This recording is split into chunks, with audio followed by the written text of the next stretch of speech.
Welcome, everyone. My name is James Salomons, and I'm a zero balancer based in Edinburgh, Scotland. In this video, we're going to meet Jim McCormick for a second time.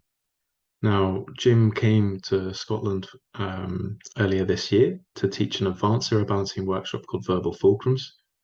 And during the course of the workshop, you know, it had let's just say it had a real impact on all of the participants there. They really enjoyed it. They got a lot from it personally, and it really deepened their zero balancing skill. And yeah, so they were all keen for Jim to come back, and I was keen for Jim to come back. So I'm really glad he will be coming back. So Jim will be doing his latest advanced workshop called Zero Balancing and Transformation, and that takes place in May 2024. So the exact dates are Wednesday, the 29th of May, and it finishes then on Sunday, the 2nd of June. So it's a residential workshop. So, if you can organize getting over there, your accommodation, your food, everything will be taken care of. Now, I didn't know much about the contents of this workshop, and I guess you probably don't either. So that's why I wanted to kind of, have a chat with Jim and kind of gain a bit of clarity about what the workshop is about and how it might benefit us as zero balancers and how it might benefit the work that we do. So yeah, down in the description below, you can find more information about the course and the booking information is there as well. Without any further ado, let's dive in. Welcome back, Jim. It's good to have you on the show. Glad to be here. Thanks for having me. We've got this workshop coming up at Samye Ling in May 2024. And I really wanted to talk about the workshop that we've got coming up because there's so many different advanced workshops, and a lot of people know the syllabus that was developed by Fritz. But of course, there's so many advanced and skilled teachers that exist within the community who've all developed their own different styles and their own different advanced workshops. I was wondering if you could tell us a bit about, zero balancing and transformation, this workshop that we've got coming up next year. It's interesting, as you're talking, I'm reminded that in 2024, I will have been doing zero balancing for 50 years because I started my first workshop with Fritz was 1974. So kind of an interesting time to mark. So it's kind of fun. Definitely. Remember when I started, I couldn't wait till I could say I've been practicing for 5 years or 10 years. So we all have amazing sessions that are as zero balancers that are transformative for the person, where the person that gets off the table is different than the person that got on the table. That's part of what I mean by transformation. Yeah. But there are things you can learn that help you make it more likely to happen, or that you have more influence on whether it happens or not. So rather than just waiting for something to miraculously happen, you have more chance of setting the conditions where the person can have a transformative moment or a transformative session or a transformative series of sessions. So it's what can you do and what can you learn to help that happen more frequently and more powerfully. That's the aim of the class. So go ahead. Well, go ahead. Well, I was just remembering that when we were at Samye Ling this year, you mentioned something along the lines that almost every session that you have now, or every 1 and 2 sessions, has the client going into some sort of process. And is that part of what you mean by creating the conditions for transformation that zero balancers, I guess, that would become more frequent during their sessions?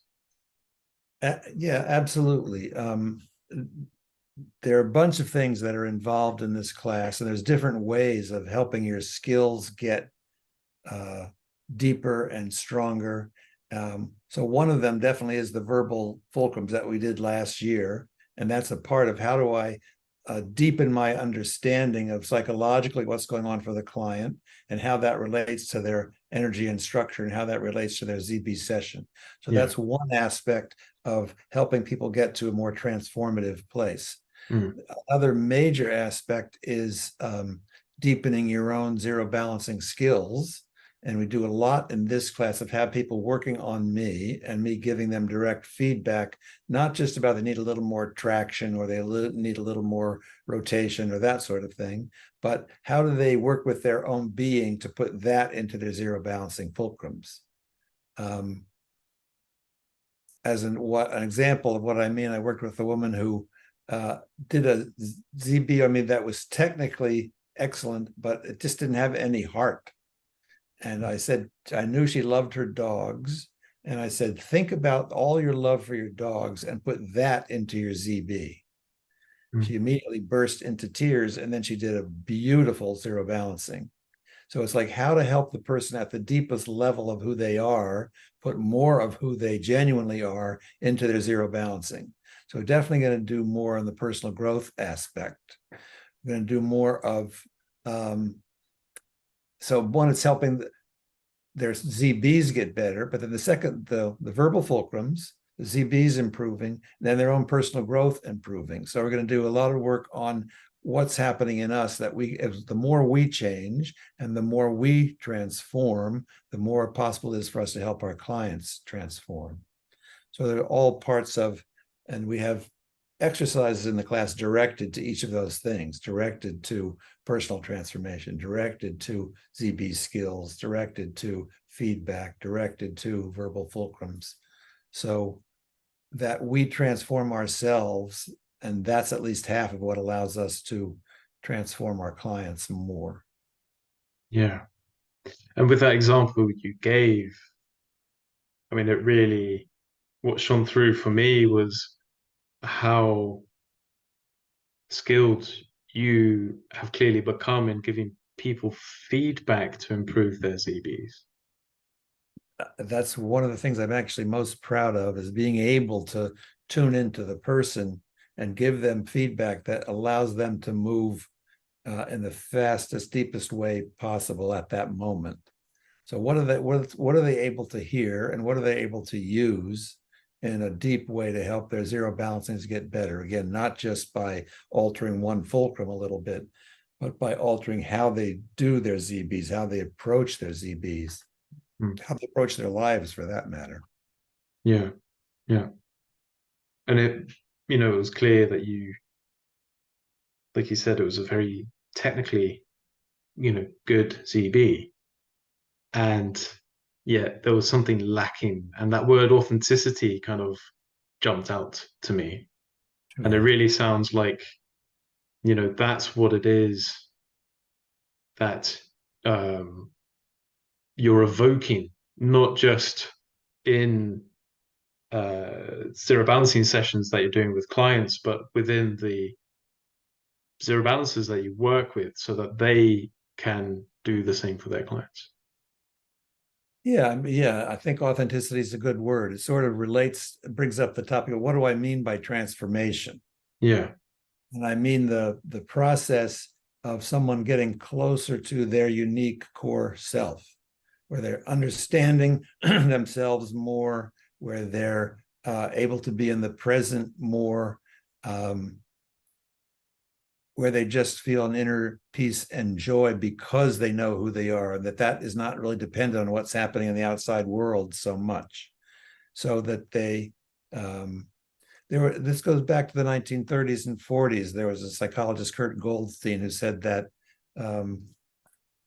self-actualization is I think he said it's the main goal of life, really.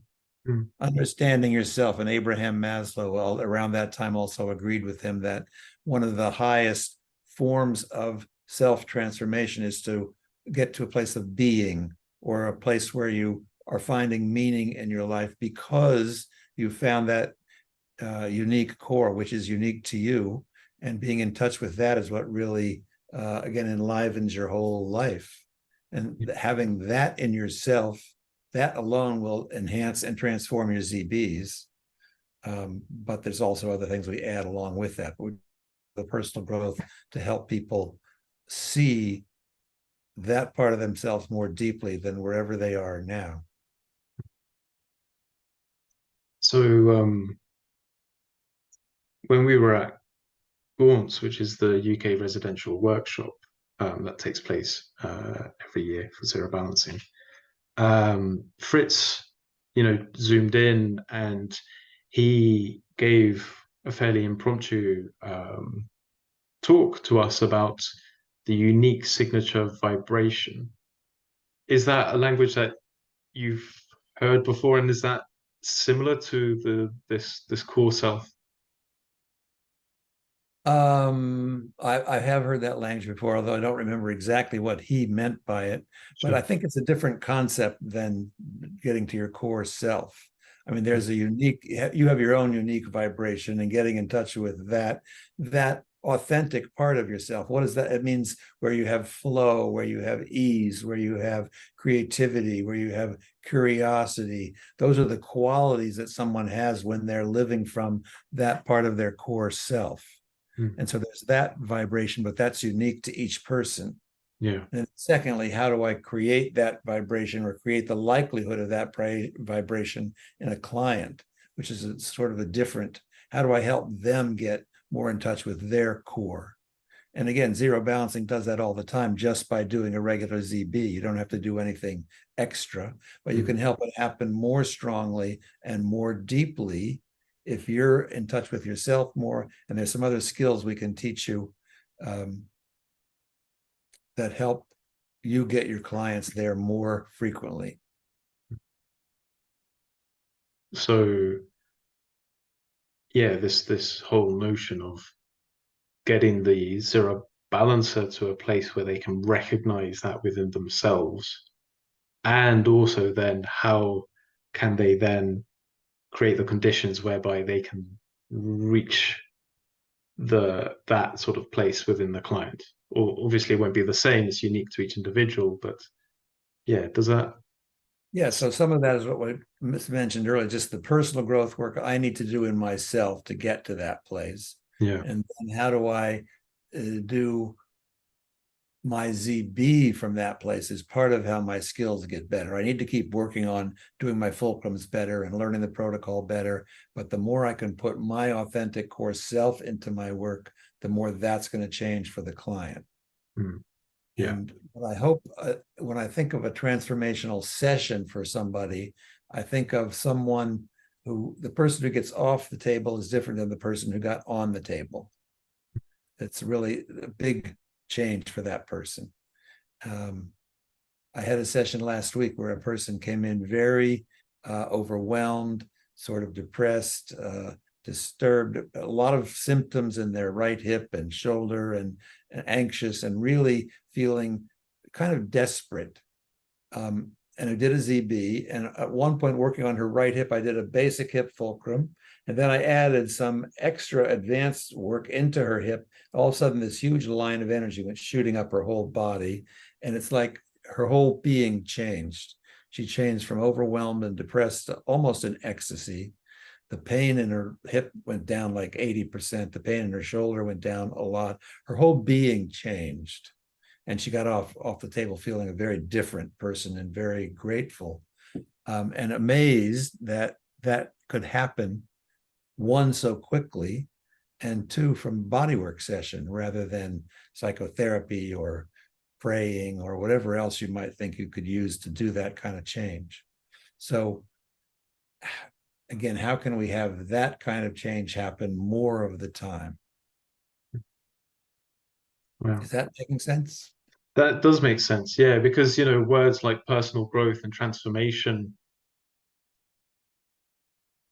I wouldn't say necessarily that they're overused, but everyone has sort of different understandings of what those words or phrases might mean. So it's great to have that sort of example. And as well, like this idea of somebody being different when they get off the couch, and thinking of all the zero balancing sessions I've done, I would always think that the person's somewhat different, but to hear that it's a far more like powerful and fundamental difference that you're talking about. It's more about their state of being rather than a state of how they feel. Although obviously it did affect how this person felt, but I don't know, it just seemed far more uh yeah, powerful is the only word that kind of springs to mind, but something really quite fundamental and quite direct. Yeah, and like you say, every ZB session creates change in the person, or maybe there's the occasional 1 in 100 that doesn't do much, but Yeah. there's not very many of those. But this is a matter of degree of a bigger change, of more substantial change for the person, and not only in whatever symptoms they're having, but in how they see themselves as well as, or how they feel, or how they start to move in their life towards connecting to their core self. I mean, some people don't really have that as a goal, or um, but in my view and the view of some of the people that I will be talking about, it's like an innate drive. We all have this innate drive to self-actualize ourselves, to get closer to our core. It's just built in. We're wired to do that. And how to help the person get more in touch with that drive. And some people are there already and you can enhance it for them. Some people have no idea that that even exists, and you help them move in that direction. That makes a big change in their life. Mm. So it's almost like there's this innate need within a human to self-actualize. I think so. I agree with there's a Diana Fosha woman that I studied with, some says that we all have this innate drive. She calls it transformance. We all have this drive to do that. And I agree with that, that it's just built in. We're wired to do that. Mm. Sometimes it gets blocked. And one of the nice things about ZB is it can help unblock that. You can get rid of some of the blocks that keep us from getting to our core self.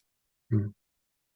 And this, I'm also reminded of, this Buddhist notion that everyone's seeking enlightenment. They just don't necessarily know that that's kind of what they're moving towards. Um, I'm not saying that the core self and enlightenment are the same thing, but they seem related. Yeah, I think, that idea of self-actualization, or the Maslow had this pyramid of things that, what do you need to, first you have to have food and water and air. If you don't have that, you can't do anything. Yeah. Then you have to have connection and friends and what have you. And at the top of his pyramid is creating meaning in your life, and getting in touch with your core self, and self-actualizing yourself is the kind of height of being a human being. And one example of that is the quest for enlightenment. One example of that is turning your work towards service for others.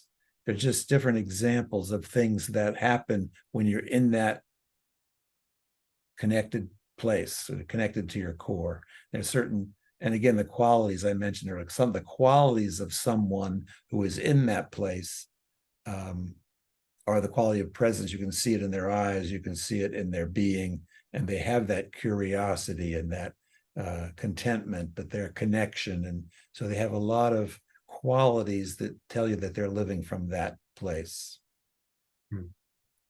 Yeah.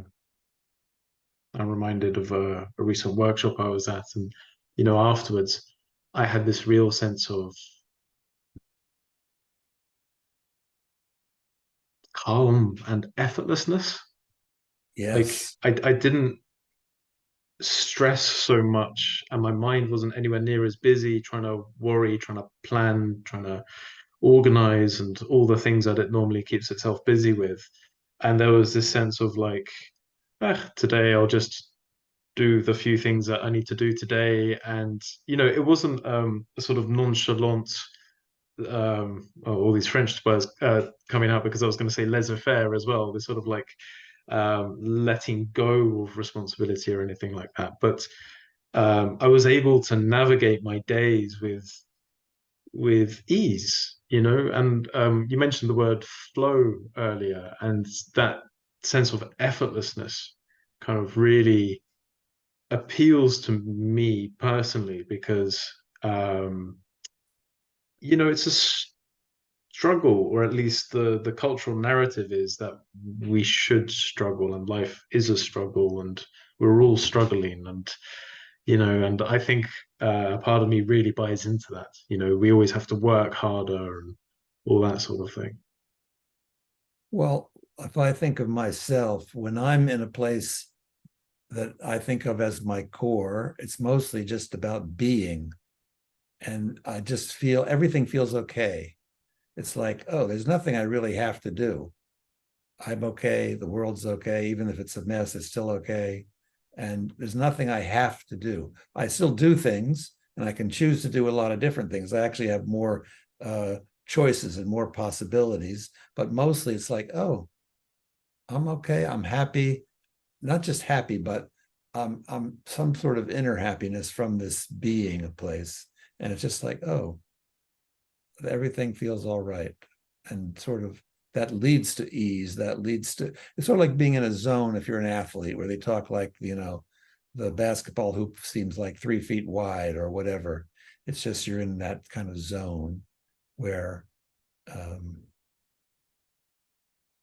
again, the best thing for me is I don't feel I need to do anything else. I'm like really, um, I'm where I want to be. I'm in the center of the target and there's like nothing else to do.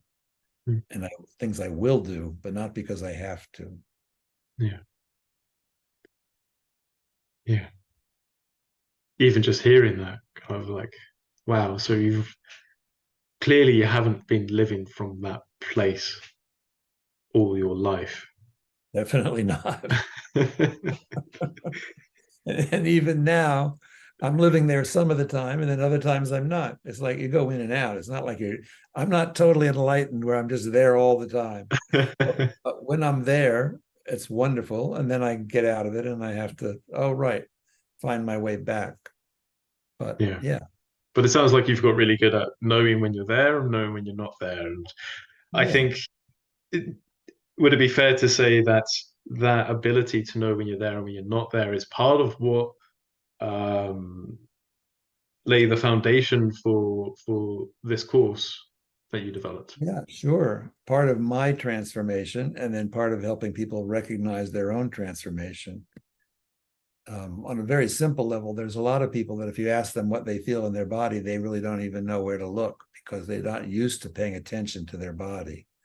So that's one of the key ways of helping people start to transform and start to pay more attention to what's going on in their body.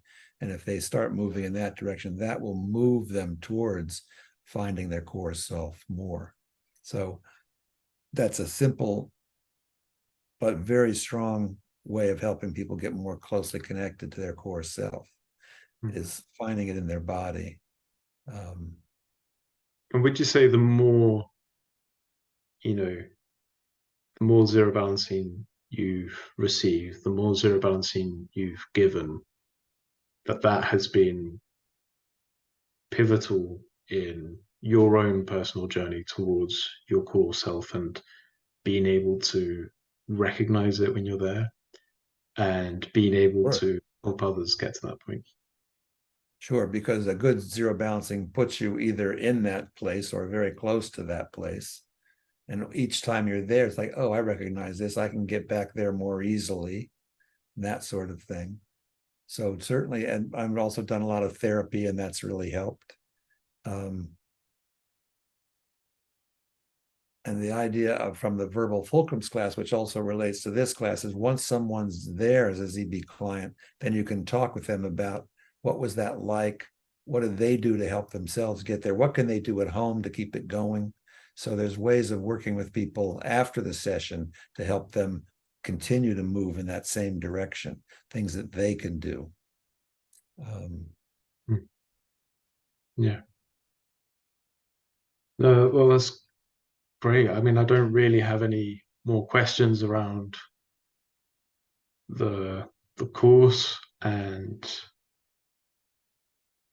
if anything, I'm feeling a bit like, I don't know, talking so much about the core self in some ways is making me realize how perhaps undernourished my core self is at times. particularly at this moment in time. Sure.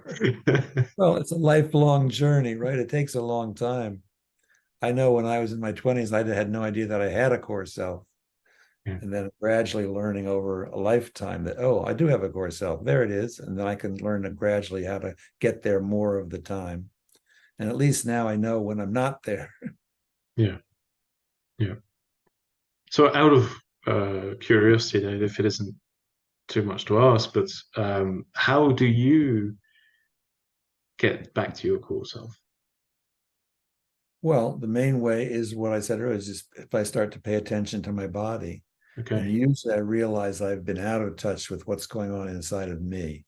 Yeah. I've been so caught up in either external jobs or worries or what have you, that I've lost touch with myself. And the easiest way for me to get in touch with myself is to tune in like we do in the pyramid, like, what do I feel now, right this moment in me? So it's getting back to the moment, getting back to my body, and that starts to tune me in. I usually find that I can get to my core self fairly quickly now. Again, that was not always true. And I'd say the last 10 years has been much better than before that. But Mm. I can, if I tune in and listen, oh, there it is. I can get to my core self fairly quickly and realize, oh, I've been either ignoring it or caught up in other things and forgot that part of my being. Yeah. So, I mean, you could call it meditating, but sort of for me, it's like meditating on my body. Mm. Yeah. It's a very simple thing, isn't it? To to come back to your body and to sense it. But I also can't help but feel that what you experience when you do that is it's been a process of uncovering. It's not Sure. like, if you asked anyone, oh, just pay attention to your body now, that they would be able to connect as meaningfully and as deeply um, as you have developed the ability to. Um, and that is, no, Go ahead carry if on. you're going to say. But sure, yeah, lots of people, again, as I said, they don't even know they have a core. They don't even know they have a body for that matter. Or you ask them, what do you feel in your body? And they start to, well, I think that I might have felt my body sometime. They start thinking rather than feeling. That's very common. And Mm. so that person, it's hard to get from thinking down to being. If you can get to thinking, if you can get someone who's thinking a lot to feeling, and then once they learn to feel more, that's easier to get from feeling into being than it is from thinking into being. So the first step for someone who's thinking most of the time is how to tune them into their body and feel what's going on and have an experience of what's happening. And that allows them to move towards gradually towards more being. Is that why, or a model for why, catharsis and processing is often a part of the journey to get to being? Because, you know, a lot of the time people avoid how they feel about things by thinking and overthinking. So, the more one starts feeling, the more one realizes, well, the more feelings come up that haven't been fully processed. They've just been suppressed. And I don't know, does that sound like it might be true? Sure, some of the reasons that people don't want to feel is because if they do, it's painful, it hurts. It's, Yeah. a lot of all those experiences that are unpleasant, that haven't been processed, are sitting there Yeah. waiting to be processed. And the person may not know that. Partly it's just they're not used to it. It's not been their upbringing, it's not been their conditioning. They were never trained to pay attention to themselves. Mm. But partly it's just, yeah, it's painful to do that. And you do have to have some catharsis. You do have to have some facing the really painful, unpleasant parts of your life in order to feel more deeply into who you are. Mm. That's where, to me, psychotherapy has been really helpful to me. Zero balancing helps get me to a better place and helps bring up things. But sometimes I need some help understanding those things or how to deal with those things. And so therapy has been really important. I mean, there are lots of different kinds of body therapies or energetic therapies. Bioenergetics is the main form that I've used, Reichian therapy. It really works with the body and the energy. And so it really fits well with zero balancing. And I don't hold myself out to be some kind of enlightened being, but I just work to live from my core self as much as I can. Yeah. But that, you know, that goes to show the results of decades of work, of self, well, improvement or personal growth, or, you know, whatever kind of labels we put on it. But it's no small feat, you know, because I think a lot of people dip their toes into this stuff. But for, you know, to come across somebody who's been working at this for decades, and you know, you started this conversation off by saying that it's been 50 years of doing zero balancing. I mean, that's a long time. Must have had some effect on me by now. Yeah, yeah, you'd hope so. Bit late to ask for your money back, I think. Yeah. So, yeah, you know, I want to acknowledge the work that you have done.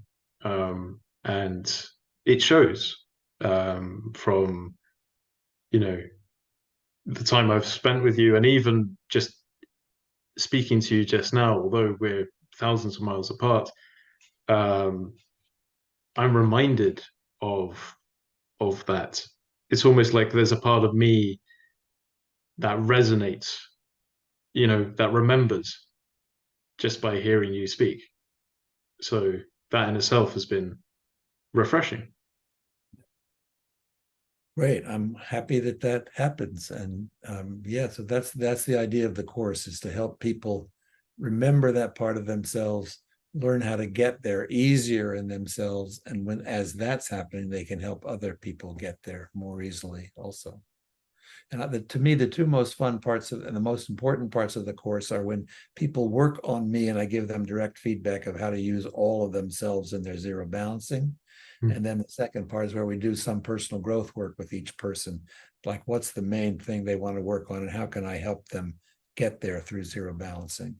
Those are the so along with all the theory and just developing our ZB skills, those are the two main things to me that are excuse me, that are the highlights of the course. Mm. Well, I'm looking forward to it, and I'll see you there. Good, me too. Thanks for doing this. A pleasure to talk to you always. So thank you for taking the time to watch the interview.